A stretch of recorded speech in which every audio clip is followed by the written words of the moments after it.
जागरण खबरनामा सुनने वाले तमाम महत्वपूर्ण श्रोताओं को सुरभि का नमस्कार है। शुरुआत करते हैं आज की सभी बड़ी खबरों की। एनआईए के हिरासत में सीआरपीएफ का जवान पाकिस्तान से जुड़ा था तार। पाकिस्तान की खुफिया एजेंसियों को गोपनीय सुरक्षा जानकारी देने के आरोप में गिरफ्तार सीआरपीएफ जवान को अदालत ने 15 दिन की एनआईए हिरासत में भेज दिया है। पटियाला हाउस के विशेष न्यायाधीश चंद्रजीत सिंह ने इस मामले को राष्ट्रीय सुरक्षा से जुड़ा बेहद गंभीर अपराध बताया। उन्होंने कहा कि सशस्त्र बल देश की रक्षा की नींव है, इसमें सेंध लगाना देशद्रोह है। यह देश के भविष्य के साथ खिलवाड़ है और इसकी गहन जांच होनी चाहिए। कोर्ट में सुनवाई बंद कमरे में हुई और एनआईए सूत्रों के मुताबिक जज ने टिप्पणी की कि जवान की हरकतें न सिर्फ राष्ट्र की सुरक्षा के लिए बल्कि भारत आने वाले विदेशी नागरिकों और देशवासियों की जान के लिए भी खतरा पैदा कर सकती हैं। वहीं संजौली मस्जिद मामले में मिला वक्फ बोर्ड को स्टे। अब निचली 2 मंजिलों को तोड़ने का फैसला नहीं होगा लागू। संजौली मस्जिद मामले में जिला अदालत ने न्यायालय में सोमवार को सुनवाई की। वक्फ बोर्ड ने नगर निगम आयुक्त भूपेंद्र अत्री के 3 मई के निर्णय को चुनौती दी है। इस पर पिछली सुनवाई में भी रोक लगाने की मांग की थी, लेकिन उस समय रोक नहीं लगी थी। अब नगर निगम को भी नोटिस मिल चुका था, इसलिए कोर्ट ने सोमवार को सुनवाई के दौरान आयुक्त के 3 मई के फैसले पर रोक लगा दी है। अब इस मामले में 29 मई को सुनवाई की जानी है। नगर निगम आयुक्त ने 3 मई को मस्जिद की निचली 2 मंजिलों को गिराने का आदेश दिया था। कोर्ट ने इस पर रोक लगाने के साथ ही यथास्थिति बनाए रखने के आदेश दिए हैं। इससे पहले मस्जिद की 3 मंजिलों को गिराने का फैसला पहले ही पिछले साल 5 अक्टूबर को सुनाया जा चुका है। इसमें से ऊपरी 2 मंजिलों को गिराने का काम भी लगभग मस्जिद कमेटी ने पूरा कर लिया है।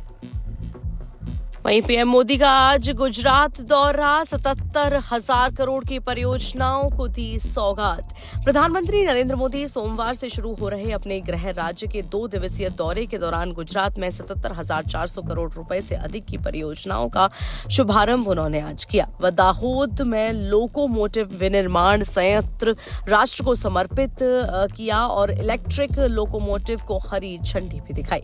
इसके बाद वह करीब 24,000 करोड़ रुपए की लागत की कई विकास परियोजनाओं का शिलान्यास और लोकार्पण उन्होंने किया।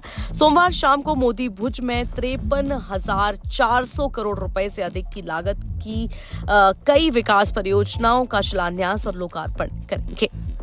वहीं महाराष्ट्र समेत कई राज्यों में तेजी से बढ़ रहे हैं एक्टिव मरीज। देश में 2 दिन में 2 लोगों की मौत।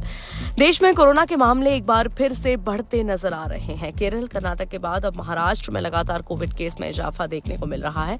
यहां तक कि कई राज्यों से मौत के मामले भी सामने आए हैं। देश में अब तक एक्टिव मरीज 1009 रिकॉर्ड किए गए हैं। वहीं 2 दिन में 2 लोगों की मौत भी हुई है। महाराष्ट्र में कोविड-19 के 43 नए मामले सामने आए हैं। मामलों में इजाफे के साथ ही ठाणे में 21 वर्षीय कोविड मरीज की मौत हो गई। मरीज को ठाणे के छत्रपति शिवाजी महाराज कलवा अस्पताल में इलाज के लिए भर्ती कराया गया था। वहीं अंतरिक्ष यात्रा से पहले क्वारंटाइन में गए शुभांशु शुक्ला 8 जून को आईएसएस के लिए भरेंगे उड़ान।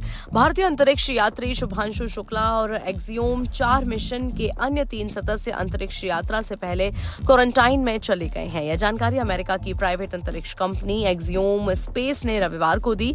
एक्सियोम 4 मिशन के तहत अंतरिक्ष यात्री 8 जून को भारतीय समयानुसार शाम 6:41 पर फ्लोरिडा के केनेडी स्पेस सेंटर से ड्रैगन अंतरिक्ष यान से अंतर्राष्ट्रीय अंतरिक्ष स्टेशन आईएसएस के सफर पर रवाना होंगे। मिशन में शुभांशु के शामिल होने के लिए इसरो ने 550 करोड़ रुपए का भुगतान किया है। शुभांशु आईएसएस की यात्रा करने वाले पहले भारतीय होंगे। राकेश शर्मा 1984 में सोवियत संघ के सोयूज अंतरिक्ष यान से अंतरिक्ष में गए थे। राकेश शर्मा भारत के पहले अंतरिक्ष यात्री हैं। 14 दिन के इस मिशन में अंतरिक्ष यात्री कई प्रयोग करेंगे। इसी के साथ आज की सभी बड़ी खबरों में इतना ही। देश और दुनिया की तमाम बड़ी खबरों के लिए सुनते रहिए जागरण पॉडकास्ट का एक खास कार्यक्रम। यहाँ प्रदर्शित सभी खबरें दैनिक जागरण के पोर्टल से ली जाती हैं। इन खबरों को विस्तार से पढ़ने और समझने के लिए आप विजिट कर सकते हैं हमारा पोर्टल। अपने ब्राउजर पर जाएं और टाइप करें www.jagran.com।